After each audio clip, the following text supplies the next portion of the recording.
Big TV భక్తి సమాచారం WhatsApp ఛానల్లో జాయిన్ అవ్వండి. అన్ని విశేషాలు ఎప్పటికప్పుడు తెలుసుకోండి.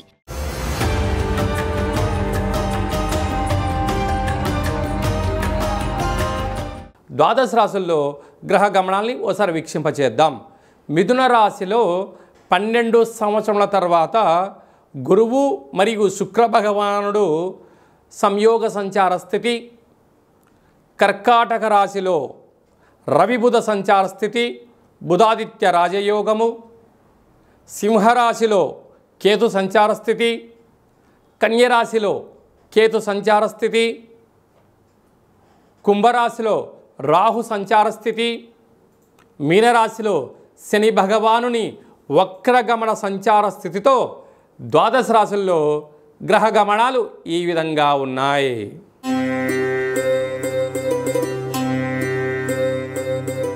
కన్యరాశి వారు శ్రావణమాస సందర్భంగా అమ్మవారిని ఎలాంటి వస్త్రాలతో అలంకరించాలి, ఎలాంటి పుష్పాలతో అలంకరించడం వలన సకల గ్రహదోషం తొలగి గ్రహ ఐశ్వర్యం కలుగుతుందో ఈ వీడియోలో తెలుసుకుందాం.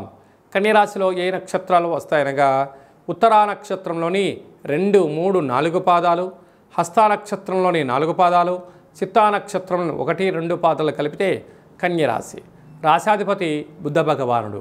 రాశిలోనే ఏడాది తర్వాత కుజ భగవానుడు సంచారం చేయడం వలన రుణ సమస్యలు, రోగ సమస్యలు, శత్రు సమస్యలు పొంచి ఉన్నాయి.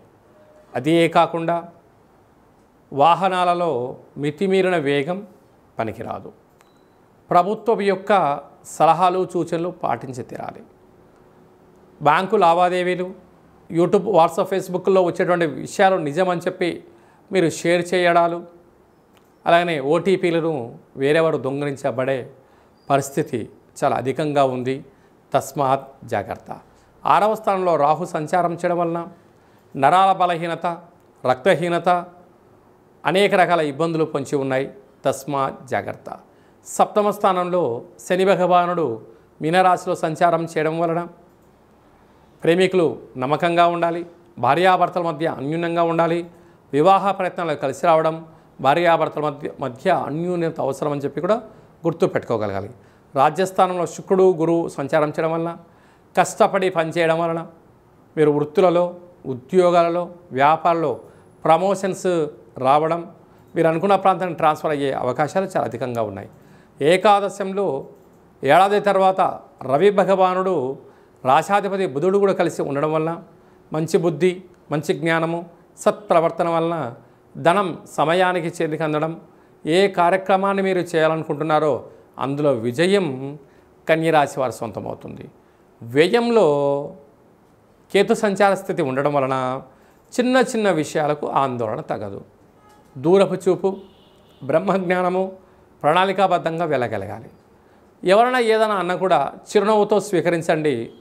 రిప్లై పెద్దగా ఇవ్వకపోవడము శత్రువులను తగ్గించుకునే ప్రయత్నం ఉంటుంది. వేసిన ప్రతి రాయి తిరిగి వేశారనుకోండి, మీరు అక్కడే ఉంటారు.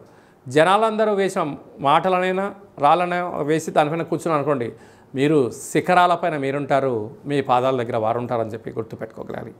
హోటల్ వ్యాపారస్తులు, స్విమ్మింగ్ సెంటర్లు, ఆహార ఉత్పత్తులు, క్రయ విక్రయాలు, మార్కెటింగ్ రంగంలో ఉండబడిన వారు, సేవా రంగాల వారికి చాలా మంచి కాలం ఉందని చెప్పి కూడా గమనించాలి.